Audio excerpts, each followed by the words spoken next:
Bismillahirrahmanirrahim. Assalamualaikum warahmatullahi wabarakatuh. Waalaikumsalam warahmatullahi wabarakatuh. Para pemirsa dan sahabat beriman dimanapun berada, alhamdulillah kita berjumpa lagi di Ustadz Danu Official Channel. Semoga kita selalu dalam lindungan Allah Subhanahu wa Ta'ala. Amin ya Rabbal Alamin. Di video kali ini kita akan ngaji lagi bersama guru kita semua, Pak Ustadz Danu. Assalamualaikum Pak Ustadz. Waalaikumsalam warahmatullahi wabarakatuh. Dan saya juga sudah bersama sahabat saya, Bang Jainuddin. Assalamualaikum Bang. Waalaikumsalam Pak Tung. Alhamdulillah. Nah, para pemirsa dan sahabat beriman dimanapun berada, bahasan kami kali ini tentang kodam.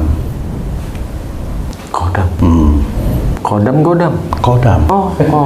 Jadi begini Pak Ustadz, banyak sekali teman-teman yang bercerita masalah kodam. Ada yang tanya, kamu kodammu apa sih? Bahkan ada yang bilang, itu kodamnya si dia itu macan putih. Itu kayak jadi menakutkan atau gimana? Dia bisa tahu kodamnya? Katanya ada yang bisa itu, makanya ini yang akan kita perjelas nanti ini. Saya sendiri juga nggak ngerti. Jadi yang dimaksud kodam itu sebenarnya apa Pak Ustadz? Iya. Bismillahirrahmanirrahim. Assalamualaikum warahmatullahi wabarakatuh. Waalaikumsalam warahmatullahi wabarakatuh. Amin ya rabbal alamin. Memang di negara kita ini, negara yang dulunya Islam belum masuk, itu kan animisme, dinamisme kan gitu ya. Nah, di dalam Islam jelas wa ma khalaqtul jinna wal insa illa liya'budun, itu harus difahami. Dan Allah tidak menciptakan jin dan manusia kecuali untuk beribadah. Ya, harus difahami itu dua hal. Manusia dan jin untuk beribadah. Manusia ada yang Islam, ada yang belum Islam, kan gitu ya. Manusia ada yang Islam, ada yang belajar taat, ada yang alhamdulillah sudah mulai taat. Ya, alhamdulillah belum taat ada, itu yang Islam. Yang belum Islam juga ada yang baik, kan gitu ya. Ada yang kurang baik, ada yang tidak baik, sama, semuanya sama ya. Yang dilihat oleh Allah Ta'ala itu ketakwaan masing-masing, entah itu dari manusianya, entah itu dari jin. Nah, yang sering dikatakan oleh manusia, khususnya daerah Indonesia ini, seringnya bercerita tentang khodam. Kodam, ya Pak. Khodam itu sebenarnya yang membantu, sebenarnya pelayan yang membantu. Jadi kalau ada seorang bilang khodamnya itu macan putih mamanya, ya begitulah sebenarnya itu jin. Nah, jin itu dari mana? Bisa aja dia punya pegangan. Jadi dia dikasih orang pintar, atau dia dikasih sama dalam tanda petik itu seperti kiai ya, itu. Kasih pegangan, kasih amalan, sehingga si macan putih itu selalu ada. Dan itu saya sering sekali mendengar cerita dari para pasien gitu. Ya, jadi dia punya ilmu macan putih ya. Kemudian yang datang ke sini kenapa? Ya kena sihir biasanya.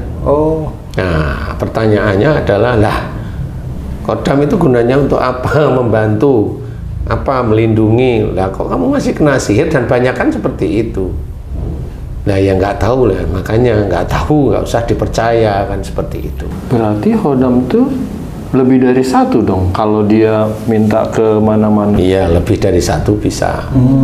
Tapi anak buahnya banyak. Itu bukan lebih dari satu lagi.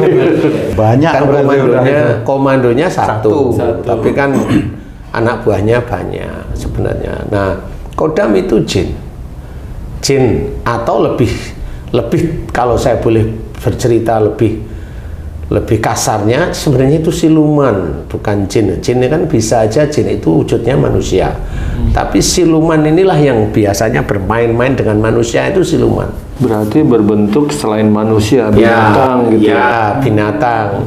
Harimau, ular, buaya, kodok, seperti itu. Kura-kura. Kalau dia membantu manusia yang dia anggap tuannya, kalau dia khodam gitu ya, itu dikendalikan oleh manusia itu dong, berarti pergerakan khodam ini. Jadi gini, boleh seorang itu bercerita seperti itu ya Ci ya. Berarti kodam itu dikendalikan oleh manusia, kan gitu ya? Oke, kita garis bawahi. Nah, persoalannya adalah manusia itu sebelum dapat kodam itu dia pasti musyrik. Sebelum dapat kodam itu pasti musyrik dia kerjain. Kalau dia mengerjakan sesuatu yang musyrik, berarti kodam itu pasti ada dajalnya. Iya, yang sealiran lah. Ya. Akhirnya manusia itu menyuruh kodamnya apalah, ambil uang kayak umpamanya, terus kemudian bisa kebal kayak itu kan kodam juga, kebal itu. Bisa melet kayak itu kodam. Bisa ini kayak, akhirnya manusia ini yang kelihatannya dia menyetir kodamnya, sebenarnya dia itu dikuasai dajjal. Kenapa? Akhirnya manusia itu tidak kenal sama Allah. Oh, jadi di Ahmad Dajjal itu di apa aja permintaannya dilulusin? Dilulusin aja. Untuk dia semakin jauh dari Allah. Iya. Sadar nggak ya itu orang? Jarang sadar kecuali yang sadar. Bener. Jadi kalau masih muda ya dia nggak sadar, masih rambut gondrong nggak sadar. Tapi kalau udah nunak-nunuk udah tua itu baru sadar. Ya alhamdulillah masih sadar ya. Yang muda-muda itu di YouTube itu yang ngeluarin ini ngeluarin itu nggak pernah sadar itu. Dia sholat walau alam, saya nggak ngerti. Sholatnya terima Allah nggak kayaknya. Kayaknya apa? Loh kok kayaknya? Lah dia melakukan kemusyrikan terus-menerus, gimana mau diterima oleh Allah Ta'ala?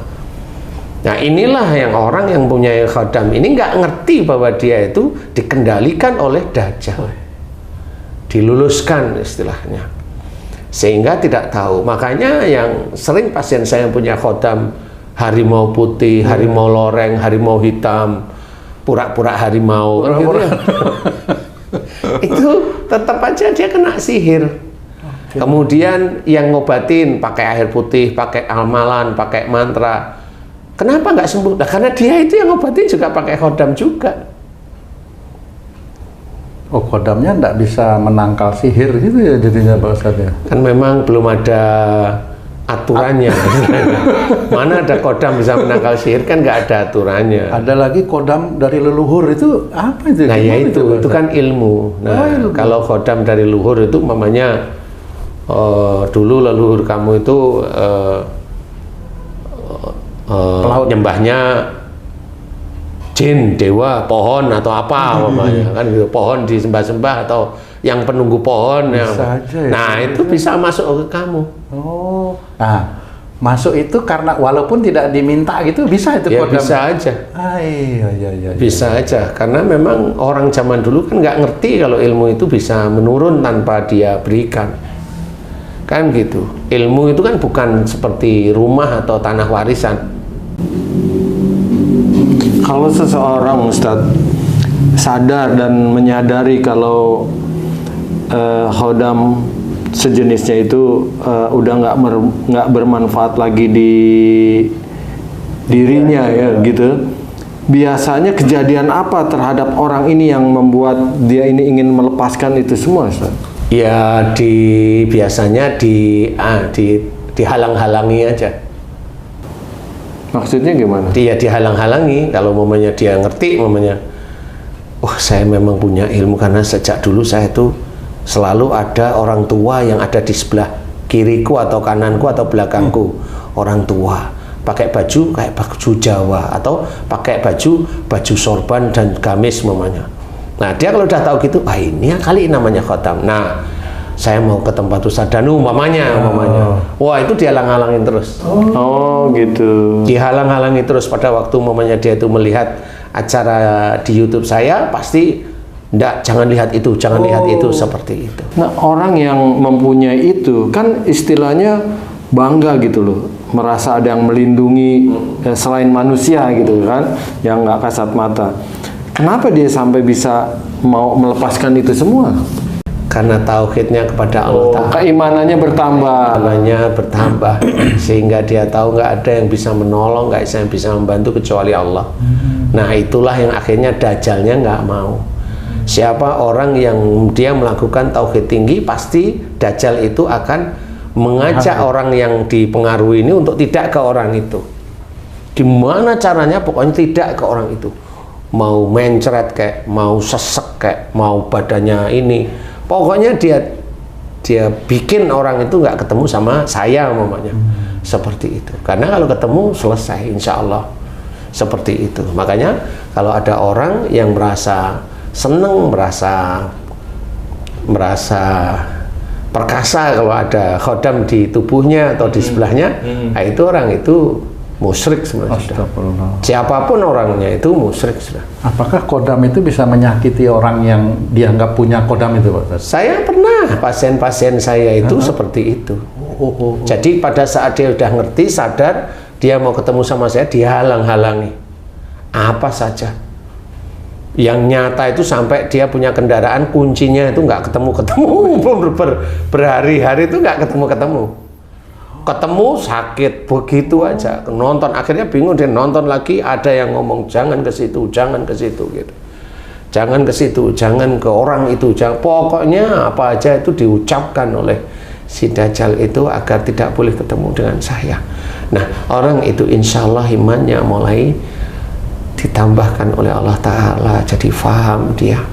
Nah, bagi saudara-saudara kita yang masih punya khodam, ya itu kemusyrikan. Siapapun, apalagi pejabat-pejabat itu, kalau khodamnya ini harimau putih, dari mana? Siliwangi. Emang siapa? Prabu Siliwangi? Enggak. Siluman harimau biasa yang ngaku-ngaku aku Prabu Siliwangi, seperti itu. Khodam bagi kita yang belajar taat kepada Allah tidak usah diurus, itu hanya jin, siluman jin. Kan kita nggak nyari, Ustaz. Enggak, ini bagi sedulur yang lain. Oh gitu. Misal kalau nggak nyari bisa ada juga nggak? Enggak kan? Kan dari ilmu mbah-mbahnya, buyut-buyut. Wah, berarti kita harus berdoa untuk menghilangkan ilmu turunan yang nggak kita cari. Iya. Sebenarnya menghilangkannya itu ya insya Allah dibilang gampang-gampang, nggak terlalu sulit, tetapi tergantung Dajjalnya yang menguasai. Contoh doanya seperti apa? Doanya itu ringan ya, tiap kali sholat sudah mulai khusyuk dan sebagainya, pokoknya nggak tergiur lah dengan khodam dan sebagainya. Kalau orang atau pejabat itu kalau udah Pak, mohon maaf Pak Menteri, mohon maaf, itu khodamnya kok kayaknya mau bicara dengan saya, itu bangga gitu.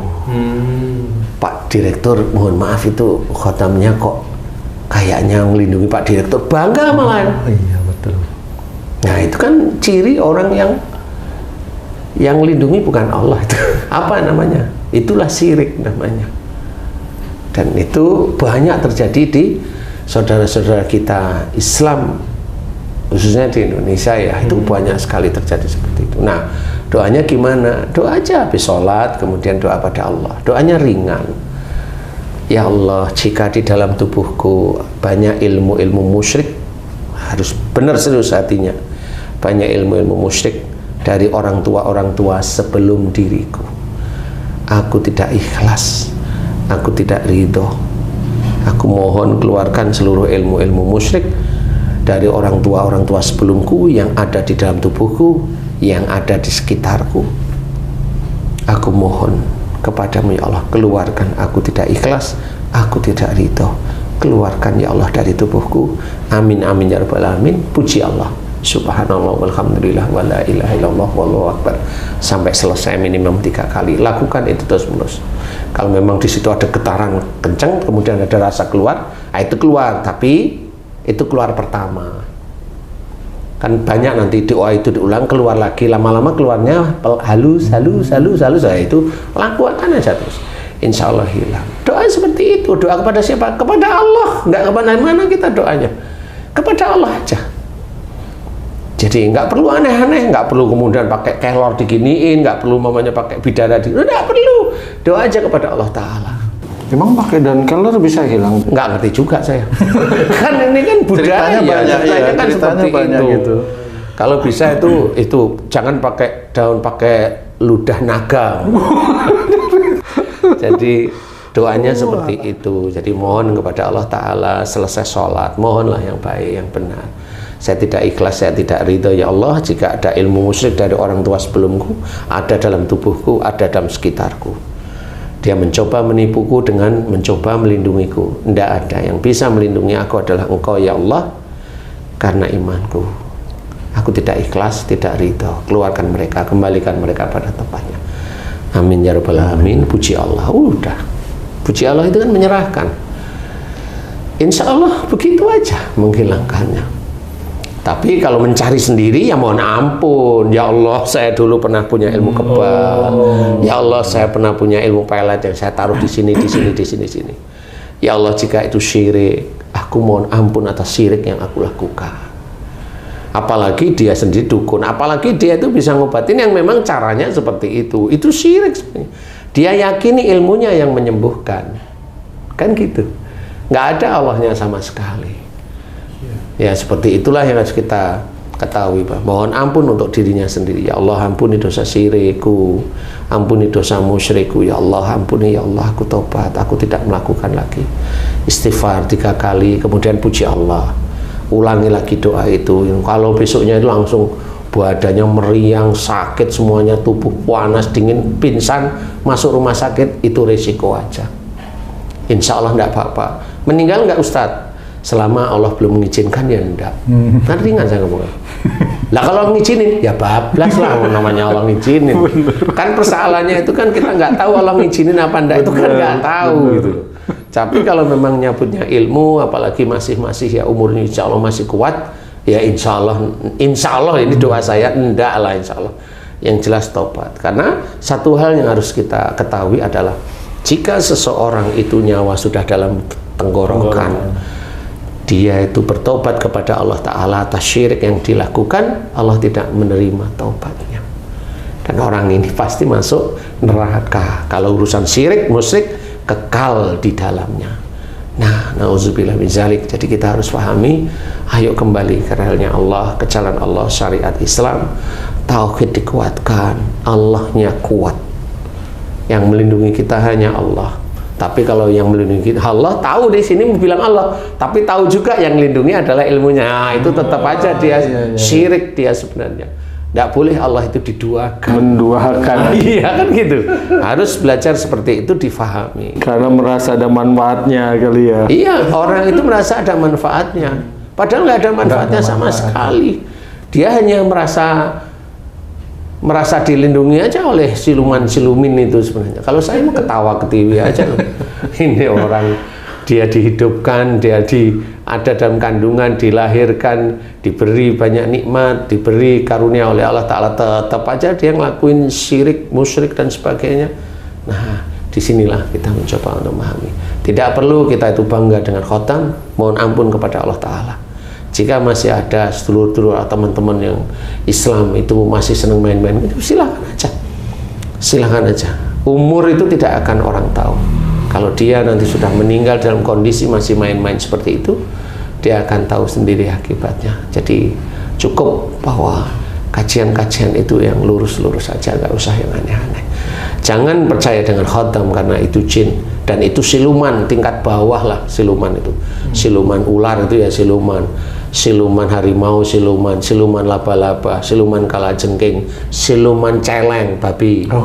Yang kepalanya itu celeng itu ada itu dipakai itu pakai namanya rantai babi itu kalau ditembak kebal, tembak pakai pistol insya Allah nggak apa-apa. Karena memang dia diberi kelebihan oleh Allah Ta'ala seperti itu, jinnya. Tapi ya akhirnya orang kan banggain jinnya, banggain rantai babinya. Akhirnya dia akhirnya dia salah di hadapan Allah Ta'ala. Nggak usah seperti itu. Kemudian siluman apalagi sundel bolong sampai kuntilanak sampai bahasa Jawa Timur saya. Kuntilanak, genderuwo itu siluman. Jadi dia wajahnya nggak sempurna. Jadi kita tetap ingat pada Allah Ta'ala yang melindungi Allah, yang kita sembah Allah, yang kita minta pertolongan Allah Ta'ala. Insya Allah kalau memang kita itu kuat iman, tauhid kita kerjakan terus, amal soleh itu kuat, insya Allah kita dijaga, insya Allah kita akan dijaga oleh Allah Ta'ala dalam bentuk apapun. Kalau dalam kekuatan iman kita arahkan, kita berikan pelajaran keimanan pada keluarga kita, ya kita dan keluarga kita insya Allah akan dijaga. Dijaga yang bagaimana? Jaga itu kan macam-macam. Diberi jodoh yang baik, yang soleh atau soleha itu kan dijaga oleh Allah Ta'ala. Diberi rezeki yang halal, yang thayyib, yang insya Allah berkah, itu dijaga oleh Allah Ta'ala. Keluarga itu tidak pernah berantem atau berantem kecil-kecil aja. Nah ini kan dijaga sama Allah Ta'ala. Kecil-kecil tapi sering. Bukan jarang, jangan doa kalau gitu Ji. khotam itu beda. Mamanya Haji C punya khotam nih. Haji C ini bapaknya Tung nih, Tung ini anaknya. Tung ini marah pada Haji C. Marah nih, Haji C diem. Nah, khodamnya Haji C itu bisa nyerang Tung, dan Tung kesakitan. Padahal nggak disuruh nih Pak Ustaz. Nggak disuruh. Itulah hebatnya khodam. Woi. Hebat, bikin orang sakit kan hebat.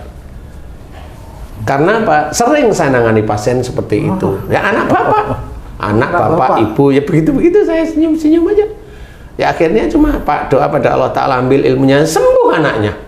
Loh kok sembuh ya nak? Loh berarti ilmu saya nyerang. Lah ya emang begitu. Nah baru ngeh, wah, itulah khodam. Makanya nggak perlu punya khodam. Kalau memang orangnya itu bersih, nggak bisa. Anak ini marah kepada orang tuanya, malaikat atet yang nyatet. Selesai. Nanti akan diberikan gimana caranya. Kalau momennya marah terus, dikasih nasihat, pandangan sama orang tua, ngeyel, nah, anaknya dikasih buta. Ringan aja kalau Allah masih tahu. Ringan aja seperti itu. Nah, itu cara Allah. Jadi bukan khodam yang bikin. Tapi kalau khodam ya seperti itu. Tetap kedetek, insya Allah. Berarti nggak bisa diatur itu tadi khodam itu, Ji. Buktinya nyerang, iya nggak bisa. Emang nggak bisa, nggak bisa. Pada menyerang, bapaknya doain supaya sembuh. Intinya nggak usah bermain-main dengan khodam, nggak usah dengan amal-amalan. Ibadah yang baik, sholat 5 waktu yang tertib, baca Quran niatnya satu lillahi ta'ala, sholat niatnya satu lillahi ta'ala. Jangan dicampur sholat itu untuk sukses, jangan sekali-kali. Sholat agar hartanya banyak, jangan sekali-kali. Sholat bisa membayar hutang, nggak usah difikirin. Sholat niatnya satu lillahi ta'ala, baca Quran niatnya satu lillahi ta'ala. Kerjakan semuanya karena Allah, kerjakan semuanya karena Allah. Yang hanya bisa menolong kita hanya Allah. Tidak ada jin, tidak ada siluman. Ya, jadi kita harus pahami itu. Nah, mudah-mudahan ini bisa menjadi manfaat bagi seluruh beriman yang lain. Wallahu a'lam. Alhamdulillah. Terima kasih banyak Pak Ustadz penjelasannya. Para pemirsa dan sahabat beriman dimanapun berada, mudah-mudahan tayangan kami kali ini bisa bermanfaat untuk meningkatkan keimanan dan ketakwaan kita kepada Allah Subhanahu wa Ta'ala. Amin ya rabbal alamin. Saya Tung pamit diri, sampai jumpa di video kami yang lain. Wassalamualaikum warahmatullahi wabarakatuh. Waalaikumsalam warahmatullahi wabarakatuh. Alhamdulillah.